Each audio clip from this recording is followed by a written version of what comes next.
नमस्कार दोस्तों, आज फिर से आप सभी के लिए लेके आए कि शानदार क्लास 6 होने वाली है हमारी परसेंटेज की। और आज की क्लास में हमारा परसेंटेज हो जाएगा बिल्कुल कंप्लीट। अगर आपने हमारी प्रीवियस वीडियो से पहले की वीडियो आपने नहीं देखी तो जल्दी से उन सभी वीडियोस को देख लीजिए, क्योंकि एक शानदार चीज़ मैंने आपको उसमें समझाई है। बिल्कुल परसेंटेज बेसिक से स्टार्ट किया था और आज तो हमारा एंड होने वाला। अगर आप सच में अच्छे से परसेंटेज सीखना चाहते हो, उसके बेसिक, उसके कॉन्सेप्ट और उसके क्वेश्चन प्रैक्टिस करना चाहते हो, तो आपको ये सेशन जरूर अटेंड करना चाहिए। इसकी कंप्लीट प्लेलिस्ट आपको मेरे यूट्यूब चैनल पर मिल जाएगी।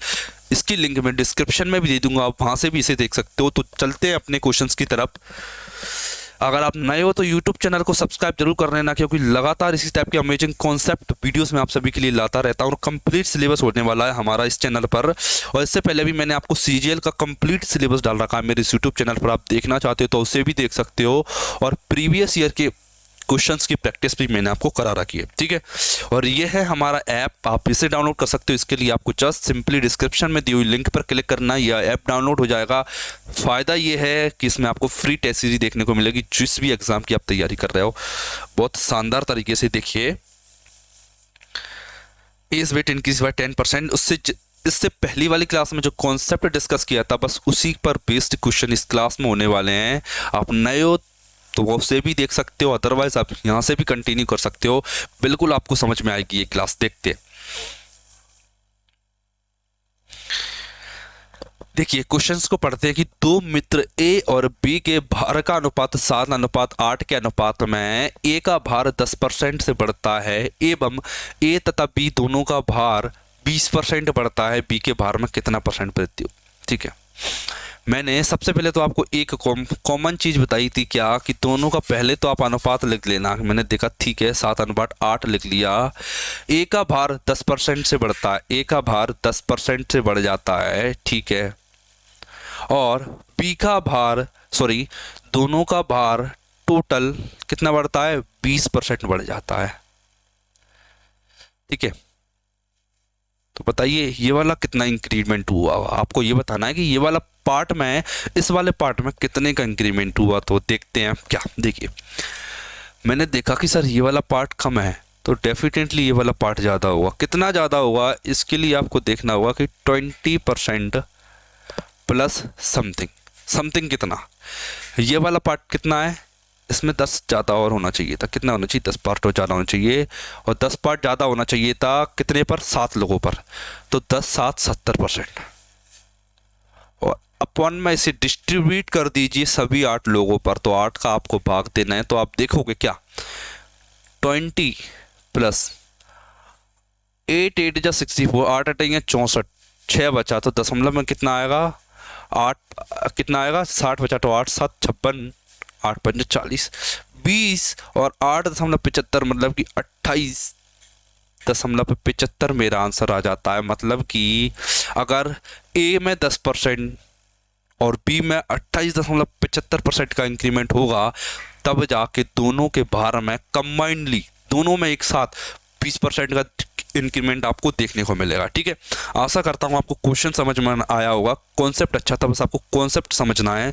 क्वेश्चन तो आप खुद भी कर सकते हो इस टाइप के। देखिए नेक्स्ट क्वेश्चन, देखिए क्या। हाँ, यहाँ से एक नया पैटर्न थोड़ा स्विच करता है। क्या? कौन सा वाला पैटर्न स्विच करता है? यहाँ से कॉन्सेप्ट स्विच करता है अपना। क्या बोलते हैं उसे? Successive increment. क्या? सक्सेसिव इंक्रीमेंट, एक साथ इंक्रीमेंट। देखिए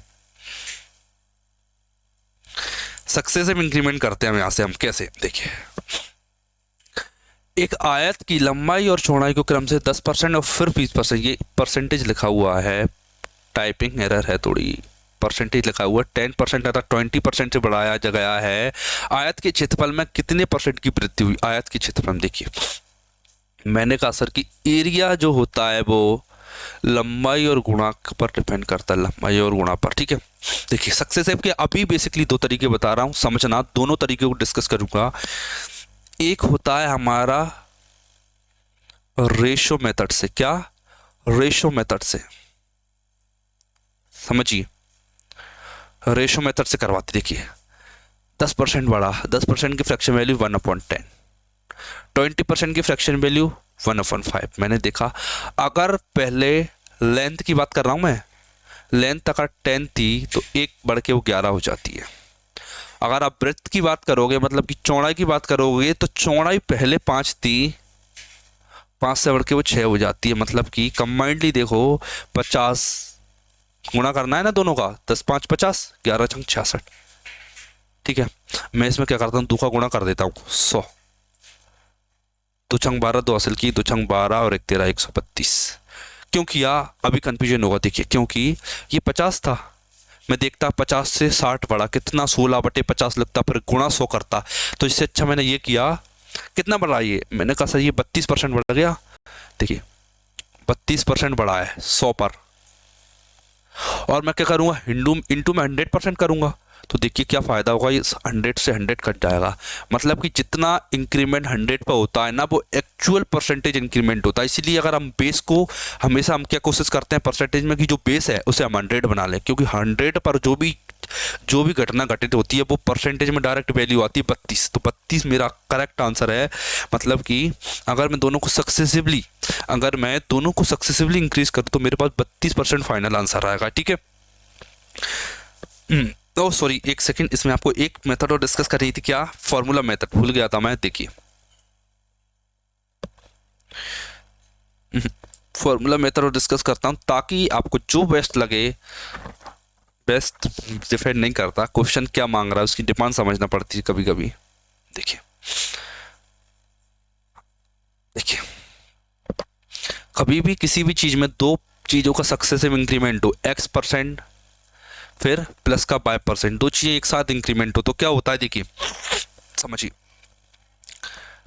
ये वाला फॉर्मूला लगता है कौन सा, x plus y plus x y upon में 100, ये वाला फॉर्मूला लगता है। अगर यहाँ पर किसी में माइनस आ जाता है तो जस्ट आपको प्लस की जगह माइनस पुट कर देना है, आपका आंसर आ जाएगा। देखिए पुट करते हैं, 10 प्लस 20 प्लस 10 गुणा 20 200 बटे में 100, 100 से 100 काट दिया मैंने, तो 10 और 20 30 और 2 32% मेरा आंसर आ गया। ये था मेरा रेशो मेथड, ये था मेरा फॉर्मूला मेथड। इसमें अंतर ये है, ये वाली इफेक्टिव कब होगी, ये वाली मेथड इफेक्टिव जब होगी जब रेशो उल्टा सीधा दे रखा होगा, परसेंटेज उल्टी सीधी दे रखी होगी, कि 22 सही 2/9% का वृद्धि, 11 सही 1/9% की वृद्धि, तब आपको ये वाली लगाना है। और जब डायरेक्ट दे दे 20 30 25 24 30 इस टाइप से, तो डायरेक्ट फॉर्मूला मेथड। समझ गए कब कौन सी लगाना है, कि मैंने याद रखना। ठीक है, मैंने देखा कि एक आयत की लंबाई और चौड़ाई में 40 और 70% से बढ़ाया गया, तो आयत के क्षेत्रफल में कितनी की वृद्धि हुई। तो सेम क्या करोगे, कुछ नहीं करना, क्या कुछ नहीं करना, बस फॉर्मूले में वैल्यू पुट करना है। मैंने कहा सर 40 प्लस 70 प्लस, मैं तो 28 अकेला लिख लेता हूँ, क्यों क्यों, एक जीरो अपन में 100 रहता है ना, कट जाएगा। देखिए 40 और 70 110 और 20 138 आ गया, 138 मेरा आंसर आ जाएगा। केवल एक लाइन का क्वेश्चन था, बस इसके लिए आपको मेहनत करना पड़ेगी, कॉन्सेप्ट सीखना पड़ेगा अच्छे से। देखिए क्वेश्चन को समझिए, क्या, किसी व्यक्ति के व्यय और बचत का अनुपात 5:3, यदि उसकी आय में 20% की वृद्धि हो, आय में, और उसके व्यय में 10% की वृद्धि हो, तो व्यक्ति की बचत में कितनी परसेंट वृद्धि होगी। ठीक है, आय में 20% की वृद्धि हुई, उसके व्यय में 10% की। क्वेश्चन अच्छा है, तरीका समझिए क्या। देखिए मैंने एक बात आपको बताई, क्या,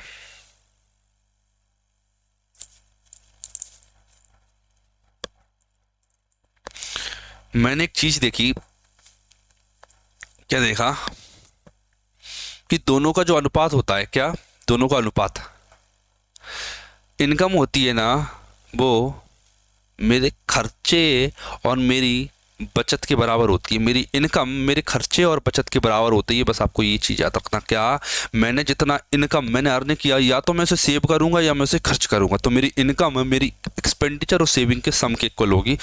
एक बात आपको ये वाली याद रखना। देखिए इससे पहले भी मैंने आपको एक चीज समझाई थी, क्या वाली, जब दोनों का वजन दे रहा था। अभी इससे पहले फर्स्ट जो अभी इस क्लास में मैंने जो फर्स्ट क्वेश्चन किया था 39, उसे आप देख सकते हो, उसमें भी कॉन्सेप्ट डिस्कस किया हुआ। देखिए सेविंग एक्सपेंडिचर, क्या, व्यय, उसने एक्सपेंडिचर और सेविंग का रेशियो दे रखा है मुझे, कितना, 5:3। उसकी आय में 20% इंक्रीमेंट हुआ। आय का मतलब क्या? मैंने कहा सर इन दोनों में इफेक्टिवली, इन दोनों में एक साथ कितनी की वृद्धि हुई? मैंने कहा सर इन दोनों में एक साथ 20% की वृद्धि हुई, क्योंकि एक्सपेंडिचर और सम, अगर वो तो ये बात बोलता, मान लीजिए क्वेश्चन को थोड़ा घुमा देता हूँ क्या, यदि ए और बी का वजन 5:3 के अनुपात में है और दोनों के वजन में 20% की वृद्धि हो जाए, दोनों के वजन में बी की 20% की वृद्धि हो जाए और ए के वजन में 10% की वृद्धि होती है, तो बताइए बी के वजन में कितने परसेंट की वृद्धि होगी? जो मैंने अभी क्वेश्चन बोला ना वो सेम इसके जैसा है, बस वजन की जगह इनकम एक्सपेंडिचर आ गया। देखिए 20%, देखिए व्यय में 10%, मतलब कि एक्सपेंडिचर में 10% की वृद्धि हो रही है। कितना? 10%, ठीक है। देखिए ये 20 से कम है तो ये ज़्यादा होगी, ये 20 से ज़्यादा होगा, ये तो आप समझ गए होगे अभी तक, मतलब कि ये दोनों तो आंसर कतई नहीं हो सकते, ठीक है। देखिए ये दोनों आंसर कतई नहीं हो सकते, आप समझिए क्या। 20 से कितना ज़्यादा? मैंने आपको बताया था कितना, 10 ज़्यादा। 10 कितने पर ज़्यादा? 5 पर, तो 10 5 50, 50 ज़्यादा। और इस 50 को आपको डिस्ट्रीब्यूट करना है इस 3 पर, ठीक है। तो आप इसमें भाग देना है, बस आपको इस पर मेहनत करना है। 20 प्लस, मैंने कहा 3 एकम 3, 20 बचा तो 3 छंग 18, 18 हो गया, कितना बचा? 2/3। तो 20, मैंने देखा क्या, 20 और 16, 36, 36 सही 2/3% है, ये मेरा आंसर आ जाता है। करने के तरीके बहुत हैं, बिल्कुल आप ये मत सोचना कि सर यही तरीका है, ऐसे ही कर सकते, तरीके बहुत हैं, लेकिन जो वैल्यू दे रखी है उसके अकॉर्डिंग ये बेस्ट था, ठीक है। आ गया समझ में? नेक्स्ट देखिए, खाद्य तेल की कीमत में 25% की वृद्धि हो गई, खाद्य तेल की कीमत में 25% की वृद्धि हो गई, उसी बजट को बनाए रखने के लिए परिवार को अपने उपभोग में कितने % की कमी करना चाहिए? अगर आपने क्लास 5 नहीं देखी तो आपसे एक रिक्वेस्ट करूंगा कि आप क्लास इससे पहली वाली 5 जरूर देख लेना कंप्लीट, क्योंकि उसमें बेस्ट मेथड बता रखे मैंने, उसमें तरीके बहुत शानदार बता रखा है इस क्वेश्चन को करने का। देखिए मैंने कहा सर कि मेरा जो एक्सपेंस है, मेरा जो खर्चा है, ठीक है, वो 2 चीज़ों पे डिपेंड करता है। क्या? पहली कि जो मैं चीज़ खरीद रहा हूँ ना वो कितने की आ रही है, ठीक है, उसकी प्राइस क्या है। मेरा जो खर्चा हो रहा है ना मेरा, वो किस चीज़ पे डिपेंड करता है? मेरा जो खर्चा है वो 2 चीज़ों पे डिपेंड कर रहा है। क्या? कि मैं किस भाव की चीज़ खरीद रहा हूँ, क्या जो मैं खरीद रहा हूँ उसकी प्राइस कितनी है, ठीक है। और दूसरी चीज़ क्या, प्राइस पता चल गया, दूसरी कि मैंने वो चीज़ खरीदी कितनी खरीदी, कितने किलोग्राम खरीद के रहा हूँ इस चीज़ पर, ठीक है। तो उसे बोलते हैं हम कंजप्शन, ठीक है। खर्चा कितने में होता है? यूनिट बताता हूँ इसकी इकाई क्या होती है। देखिए खर्चा हमेशा रुपए में होता है, ये होता है रुपए पर इकाई, पूरे यूनिट बोल देते हैं कि कितने रुपए में कितनी यूनिट आ रहे हैं। कितने किलोग्राम लिख लेता हूँ मैं यहाँ सहूलियत के लिए, यहाँ किलोग्राम का यूज़ कर लेता हूँ मैं। कितने रुपए पर केजी वो चीज़ है। कंजप्शन कितने का है? कंजप्शन मतलब कि कितने केजी में खरीद रहा हूँ, कितने रुपए किलो वो मिल रही है, कितने किलो मैं खाता हूँ, कितने मेरा खर्च हो रहा है। ये 3 चीज़ें आपको याद रखना है बस। देखिए अगर मैं चाहता हूँ कि सर मेरे पास तो 100 ही रुपये हैं, ठीक है, आज मैं 100 रुपये खर्च करूँगा और आज से 2 साल बाद भी मैं 100 रुपये ही खर्च करूँगा, ठीक है। चाहे आलू 50 के भाव मिले, चाहे आलू 100 के भाव मिले, आलू चाहे 50 के भाव मिले चाहे 100 के भाव मिले, मैं खर्च 100 ही करूँगा, ठीक है। ये बात आपके मन में क्लियर हो गई? अब समझिए क्या, आलू चाहे 50 के भाव मिले चाहे 100 के भाव मिले, मैं खर्च 100 ही करूँगा, मतलब कि मैंने इस खर्चे को कांस्टेंट कर दिया, मैं इसे चेंज नहीं करना चाह रहा। अगर बताइए 50 रुपये किलो आलू है और मैं 50 रुपये खर्च कर रहा हूँ, तो आज मैं क्या 100 रुपये में कितने किलो आलू खरीद सकता हूँ? 2 किलो आलू। अगर 50 रुपये पर केजी आलू मिल रहे हैं तो 100 रुपये में मैं 1 किलो आलू खरीद सकता हूँ। लेकिन जब प्राइस बढ़ेगी, आलू की प्राइस जब बढ़ेगी, प्राइस 100 रुपये हो जाएगी, प्राइस जब 100 रुपये हो जाएगी तब भी मैं 100 रुपये खर्च करूँगा, तो मैं आलू उस टाइम 1 किलो खरीद पाऊँगा, ठीक है। मतलब प्राइस पहले 50 रुपये थी तो मैं 2 किलो आलू खरीद पा रहा था, जब प्राइस 100 रुपये थी तो मैं केवल 1 किलो, 100 रुपये थी तब मैं 1 किलो आलू खरीद पा रहा था, ठीक है। देखिए 50 से 100 हुई, क्या हुआ? 50 से प्राइस 50 से 100 हुई, मतलब 50 से कम 50, 50 दूनी 200, मतलब कि जो मेरी प्राइस थी वो 1:2 में चेंज हुई, तो मेरा जो कंजप्शन है वो 2 से 1 हो गया। तो मेरा कंजप्शन जितने किलो में खरीदा था वो अपने आप कम हो गया, देखिए 2 से 1 हो गया। मतलब एक चीज बढ़ेगी तो दूसरी घटेगी, बस ये बात समझाना था आपको, बस और कुछ नहीं था इतनी कहानी सुनाने का मतलब। ठीक है, देखिए इसे मैं मिटा देता हूँ अच्छे से, इतनी कहानी सुनाने का कोई मतलब नहीं था, बस एक ही चीज मैं आपको बता रहा था।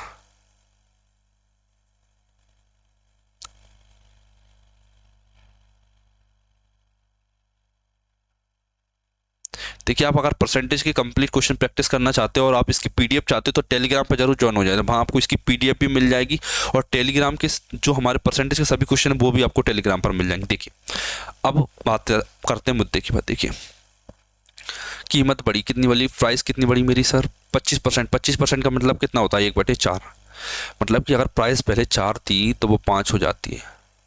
ठीक है, कंजप्शन का क्या हुआ सर, कंजप्शन उल्टा हो जाएगा, 5 से 4 हो जाएगा। मैंने कहा 5 से 4 होने का मतलब क्या, मैंने कहा सर 1 की घटाव, मतलब 1 की कमी, 1 की कमी कितने पर 5 पर, और 1/5 कितना होता है, मैंने कहा सर 1/5 20% होता है, तो मतलब 20% की कमी। ठीक है, समझ में आ गया हो गया, ये क्वेश्चन अच्छा था। बस आपको कांस्टेंट प्रोडक्ट याद रखना है, बस कि एक चीज़ बढ़ी तो दूसरी कम हुई, बस एक चीज़ याद रखोगे तो क्वेश्चन आसानी से हो जाएगा। अब देखिए यदि पेट्रोल की कीमत में, नेक्स्ट क्वेश्चन है ये क्या है, यदि पेट्रोल की कीमत में 19% की वृद्धि होती है और सुनीता पेट्रोल अतिरिक्त रूप में केवल 12% खर्च करना चाहती है। पहले अभी तक वो खर्च करना नहीं चाह रहा था, अब वो कह रहा है कि सर मैं खर्च करना चाह रहा हूँ लेकिन बस 12% चाहता हूँ। ठीक है, तो वह जाने वाले पेट्रोल की मात्रा में कितने % कमी पड़ेगी। देखिए खर्च करने भी तैयार है, पेट्रोल की कीमत भी बढ़ रही है, बेचारे को क्या करना पड़ेगा, उसको कुछ कम पेट्रोल खरीदना पड़ेगा, क्या उसकी कंजप्शन करना पड़ेगी। 5 किलो था, 5 लीटर पेट्रोल खरीदा तो आज 4 में काम चलाना पड़ेगा, मतलब कि पेट्रोल की जो कंजप्शन था, जो खपत थी, उसमें कुछ कमी करना पड़ेगी। वो कमी कितनी है वो ही निकालना है हमें। देखिए समझिए क्या कह रहा है, मैंने आपको बताया कि खर्चा 2 चीज़ों पर डिपेंड करता है, प्राइस और कंजप्शन पर। मुझे अब की बार कंजप्शन के बारे में पूछा गया, मुझसे अब की बार कंजप्शन के बारे में पूछा गया, तो मैं क्या कंजप्शन के बारे में नहीं बता सकता कि एक्सपेंडिचर अपॉन में प्राइस होता है, बिल्कुल बता सकता हूँ सर। देखिए मतलब कि एक्सपेंडिचर में प्राइस का भाग देना है, बस मैं बता दूं आपको शुद्ध भाषा में कि भाग देना है बस। देखिए प्राइस 19% बढ़ गई, ये भाग का चाइन लगा दिया मैंने। ठीक है, खर्च एक्सपेंडिचर कितना बढ़ा, 112% बढ़ा, मतलब कि अगर आज 1200 थी तो 112 हो जाती है, तो प्राइस का क्या होगा, प्राइस भी 19% बढ़ जाएगी। अगर 100 थी प्राइस तो वो 119 हो जाएगी, कितनी हो जाएगी 119। मैंने कहा सर ये 100 से 100 कट गया। देखिए भाग देने के लिए आपको कुछ नहीं करना, बस उल्टा गुणा कर दीजिए, ये इधर आ जाएगा 119 और ये इधर आ जाएगा 112। मैंने कहा सर कमी कितनी हुई, सर जी कमी 7 की हुई है, 7 की कमी हुई है 119 पर, और गुणा में दे रखा है 100। ठीक है, तो मैं क्या करता हूँ डायरेक्ट क्या करते हैं, देखिए इतनी कमी हुई, आपको ये निकालोगे सॉल्व कर लोगे तो आंसर आ जाएगा। ये कितना है वो मुझे बताना है आपको करके। देखिए गुणा 100 है ना, तो यहाँ लिख लूँ मैं 700। आपको 119 का पढ़ा आता है, 119 का पढ़ा पढ़िए और 119 से काट दीजिए, नहीं आता तो देखिए मैं करके बता देता हूँ। 12 मान लेते से 120 मान लेते, लगभग लगभग 12 5 60, 12 छंग 72, 6 बार में ज़्यादा हो रहा है, 12 छंग 72 720, 12 पंजे आ रहा है 5 बार में, 5 बार में, 5 बार में आ रहा है ना, ये 5 बार में कितना आएगा, देखिए 12 पंजे 60, 600 आएगा, 600 में से 5 कम कर दीजिए 595, 700 में से 595 घटाओगे तो कितना बचेगा 105 बचेगा, और मैंने चूंकि दशमलव लगा दी तो एक जीरो लगा दूंगा मैं, तो 105 जीरो आ गया। ठीक है, अब इसे फिर से 12 मान लेते हैं, 12 का फिर से पारा पड़ते 120 का। मैंने कहा सर 12 छंग 72, 12 7 84, 12 8 96, 12 9 120 नहीं 12 8 96, 8 बार में आ रहा है। देखिए 5.8 है। ठीक है, मतलब कि अप्रोक्सीमेट 6 आंसर हो जाएगा। अगर ये 5.5 होता तो मैं 5 बोलता, लेकिन ये 5.8 है, 0.5 से ज़्यादा है, मतलब कि ये 6 की ओर बढ़ रहा है, ये 6 के ज़्यादा करीब है, तो मेरा आंसर 6 हो जाता। उसने भी बोला है कि नियरेस्ट टू एन इंटीजर, सबसे निकटतम पूर्णांक बताइए, तो डेसिमल में मतलब अप्रोक्सीमेशन करना था मुझे इसका, और मैंने अप्रोक्सीमेशन किया तो मेरा आंसर आ जाता है 119। मैंने आप इस क्लास में बिल्कुल मतलब जो परसेंटेज सीरीज मैंने स्टार्ट की थी उसमें मैंने बिल्कुल आपको बेसिक से सभी कॉन्सेप्ट शानदार तरीके से बता रखे हैं। देखिए अब थोड़े अच्छे लेवल के क्वेश्चन करते हैं, थोड़ा चेंज करते हैं पैटर्न्स में। देखिए पैटर्न में क्या करते हैं, थोड़ा सा चेंज करते हैं और इस क्वेश्चन को समझते हैं। क्या मैंने कहा सर डीजल की कीमत 45 रुपये प्रति लीटर से बढ़कर 50 रुपये प्रति लीटर हो जाती है। डीजल की खपत को कितना परसेंट कम किया जाए कि व्यय केवल 5% बढ़े। फिर से वो एक्सपेंडिचर बढ़ाना चाह रहा है, प्राइस भी बढ़ा रहा है। वो कह रहा है सर कंजप्शन मतलब कितने कम खरीदने लग जाऊं मैं। सबको पता है कि एक्सपेंडिचर दो चीज़ों पे डिपेंड करता है।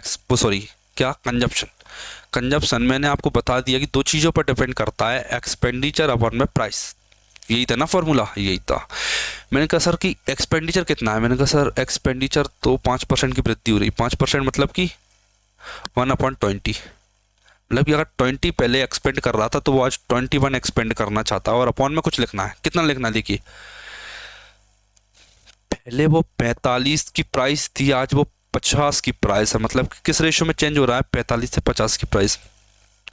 काटा पीटी करना है आपको। देखिए 5 नाम 45, 5 चौक 20, इधर गुणा कर दी थी तो इधर गुणा कर दीजिए। मैंने कहा सर 5 चौक 200 और 9 गुणा 21 9 9 3 18 189। ठीक है, ये हो गया। ठीक है, लेकिन मुझे थोड़ा 2 से भाग देना पड़ेगा ताकि मैं इसे बेस 100 बना लूँ। मैंने 2 से भाग दे दिया तो 2 नाम 18 आया, 2 चौक 8 आया, 10.5 आया। मैंने कहा सर कमी कितनी हुई, मैंने कहा सर कमी केवल 5.5% की हुई है। कितनी कमी पूछिए ना मेरे से। ये जो फाइनल कमी है ना, बेस 100 है। मैंने आपको बताया था अगर बेस 100 है तो जो घटाव या बढ़ाव होगा वो परसेंटेज में रियल होगा। तो परसेंटेज में रियल आ गया, 5.5% की घटाव हुई है। मतलब कि ये मेरा आंसर आ जाता 46 का, मेरा क्वेश्चन आंसर आ जाता 5.5। बहुत अच्छा लेवल का क्वेश्चन था ये, मानिए। देखिए ये और सड़ा है बिल्कुल। क्या कह रहा है कि रीता की आय ऋचा से 15% कर रहे हैं, तो ऋचा की आय इससे कितना परसेंट है। ये कौन सा कॉन्सेप्ट है, एक बढ़ा दिया दूसरा घटा दिया, वो वाला कॉन्सेप्ट है। देखिए रीता की आय ऋचा से 15% कम है, तो ऋचा की आय रीता से कितने परसेंट अधिक है। ठीक है, देखिए तरीका बता देता हूं मैं आपको। देखिए रीता की आय ऋचा से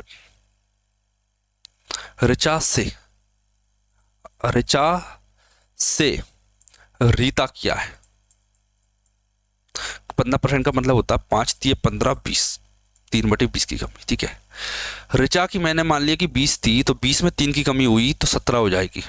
ठीक है, 3 की कमी हुई है, इतने की कमी हुई। लेकिन वो कह रहा है कि बताइए ऋचा की आय से कितना अधिक है, रीता से कितना अधिक है। मैंने कहा सर अगर ये 3 कम है तो ये 3 ज़्यादा होगा, लेकिन आप आंसर सेम नहीं कह सकते। देखिए इस वाली कंडीशन में बेस 20 था, इस वाली कंडीशन में बेस 17 है, तो आपको 3/17 की वैल्यू निकालना पड़ेगी। तो गुणा में 100 कर दीजिए तो और आसान हो जाएगा। 17 एकम 17 आया, कितना बचा, 13 बचा, 13 130 आ गया। 130 में भाग दीजिए 17 का, 17 34 17 51 17 54 17 5 85 17 7 119, 17 7 119 आया। कितना बचा, 11/17। मतलब कि अगर आप इसकी कमी इतने की वृद्धि कर दो तो आप ऋचा की आय पर फिर से पहुंच जाओगे वापस। ये वाला कॉन्सेप्ट भी आपको याद रखना है। इसमें रिवर्स जाता कि इतने की वृद्धि करके यहाँ पहुंचा तो कितनी कमी करूंगी यहाँ वापस आ जाऊं। ठीक है, बस ये कॉन्सेप्ट है। आशा करता हूँ आपको ये क्वेश्चन समझ में आ रहे होंगे। कॉन्सेप्ट बहुत अच्छे हैं बिल्कुल। ये क्या है कि चाय की कीमत में 20% की वृद्धि हुई, लेकिन मैंने मेरे चाय के लिए अपने खर्च को केवल 15% बढ़ाने का फैसला किया। चाय के लिए खर्चों के समान स्तर को बनाए रखने के लिए सक्षम होने के लिए मुझे अपनी खपत में कितने % कमी होना चाहिए। क्वेश्चन कितना ही बढ़ाओ, एंड में वही छोटी बात कर दी उसने कि कंजप्शन कितने % कमी हुई। देखिए क्वेश्चन भले ही कितना बड़ा हो, लेकिन उसने एंड में वही छोटी सी चीज़ पूछ ली कि कंजप्शन कितना होगा, कंजप्शन कितना कम होगा। देखिए कौन कौन नहीं जानता कि कंजप्शन एक्सपेंडिचर और प्राइस के अपॉन में होता है। मुझे पता चल गया, मैंने देखा कि 20% का वृद्धि हो रही है। क्या हो रहा है, 20% की वृद्धि हो रही है, मतलब कि 1/5। ठीक है, खर्च भी बढ़ रहा है 15%, मतलब कि 3/20। ठीक है, हाँ ठीक, ये क्लियर हो गया। इस फॉर्मूले में पुट करता हूँ मैं, एक्सपेंडिचर मैंने देखा 15% बढ़ा, 15% मतलब कि 20 से 23 हो गया। अपॉन प्राइस क्या हुआ, प्राइस का मैंने कहा सर 5 से 6 हो गई, प्राइस 5 से 6 हो गई, 5 चौक 20, 6 चौक 24, रेशो 23, ठीक है। 24 से 23 1/24 आया, 1/24 की फ्रैक्शन वैल्यू आप जानते हो 4.2 होती है डायरेक्ट वैल्यू, ठीक है। 24 चौक 96, 4 बचा 10 का 24 दूनी 48, आंसर आ गया 4.2 आंसर आ जाता है, ठीक है। नहीं विश्वास हो रहा ना तो 1/24 में गुणा 100% कर लेना, अब विश्वास हो जाएगा, ठीक है। आंसर करोगे तो 4.2% ही आएगा। ये भी अच्छा क्वेश्चन था, लैंग्वेज बेस्ड क्वेश्चन था, वो तो मैंने आपको समझा दिया कि ये पूछा इसलिए आपने कर पाया, लेकिन आप जब खुद से प्रैक्टिस करोगे तब आपको समझ में आएगा। इसका बताइए, इसे भी आप खुद ही करोगे, वो कमेंट में आंसर करोगे, एक बार देख लीजिए पूरा क्वेश्चन, इन स्क्रीनशॉट ले लीजिए, ले लिया। ये वाला क्वेश्चन जरूर मैं करा देता हूँ, कॉन्सेप्ट अलग है। इससे पहले जो 49 वाला क्वेश्चन था इसे आपको करना था, ये वाला क्वेश्चन तो मैं करके बताऊंगा। हम देखिए, यदि संतरे के दाम 30% बढ़ जाते हैं, एक व्यक्ति 208 रुपये में 12 संतरे कम खरीद पाता है, एक संतरे का वास्तविक मूल्य क्या है। क्वेश्चन बहुत शानदार अच्छे लेवल का क्वेश्चन है, ये मानिए आपको अच्छे से आना चाहिए। ये वाला क्वेश्चन हटके ही कॉन्सेप्ट लगता है इसमें, जो आपने अंडे वाला सुना होगा ना वो वाला कॉन्सेप्ट है ये, परसेंटेज में जो अंडे वाला कॉन्सेप्ट बनता है वो। देखिए बस मुझे आपको एक चीज़ पर डटे रहना, क्या कि एक्सपेंडिचर प्राइस और कंजप्शन के गुणनफल के बराबर होती है, बस इस चीज़ पर डटे रहना मुझे, क्या कि एक्सपेंडिचर प्राइस और कंजप्शन के गुणनफल के बराबर होती है। मैंने देखा कि वो खर्चा हर बार 208 कर रहा था, क्या खर्चा वो हर बार 208 कर रहा था, और क्या किया उसने 30% बढ़ा दी, क्या दाम प्राइस बढ़ा दी, प्राइस इंटू कंजप्शन रहता है ना, प्राइस बढ़ा दी उसने 30%, और 30% की फ्रैक्शन वैल्यू होती है 3/10, ठीक है। अगर प्राइस पहले 10 थी तो वो कह रहा सर प्राइस आज मैंने 13 कर दी, प्राइस मैंने आज 13 कर दी, लेकिन खर्चा मैं चाहे प्राइस 13 हो चाहे कुछ भी, लेकिन मैं खर्चा 208 ही करूँगा, ठीक है, खर्चा कांस्टेंट है। देखिए अगर प्राइस 10 से 13 कर दी तो वो संतरे 13 से केवल 10 खरीद पाएगा। अगर आपको अभी भी दिक्कत आ रही है ना तो आप प्रीवियस वीडियो जरूर देख लेना, ठीक है, ये क्यों ऐसा क्यों हो रहा है, क्योंकि ये वाली चीज़ जब कांस्टेंट रहती है ना तो ये रिवर्स हो जाती है, ये 10 से 13 हो रहा है ना तो ये 13 से 10 हो जाएगी, ठीक है। मुझे पता चल गया, मतलब मैं पहले 13 किलो संतरे खरीद पा रहा था तो आज मैं केवल 10 किलो संतरे खरीद पा रहा हूँ यूनिट में। मैंने कहा सर कितने 12 संतरे कम, मैंने कहा सर यहाँ तो केवल 3 दे रखा कि 3 की कमी हुई है, लेकिन वो कह रहा है 12 की कमी हुई है। 3 की वैल्यू 12, 3 चौक 12, 3 चौक 12, 1 का मान 4, तो 13 का मान 13 चौक 52, 13 चौक 52, मतलब कि मुझे पता चल गया कि सर पहले जब वो प्राइस नहीं बढ़ी थी तब मैं 52 किलो संतरे खरीदता था 208 रुपये में, क्या मैं 208 रुपये में 52 किलो संतरे खरीदता था। तो बताइए सर पहले संतरे की प्राइस क्या थी, संतरे की प्राइस पहले 208 है, ये 208, एक सेकंड मिटा देते हैं,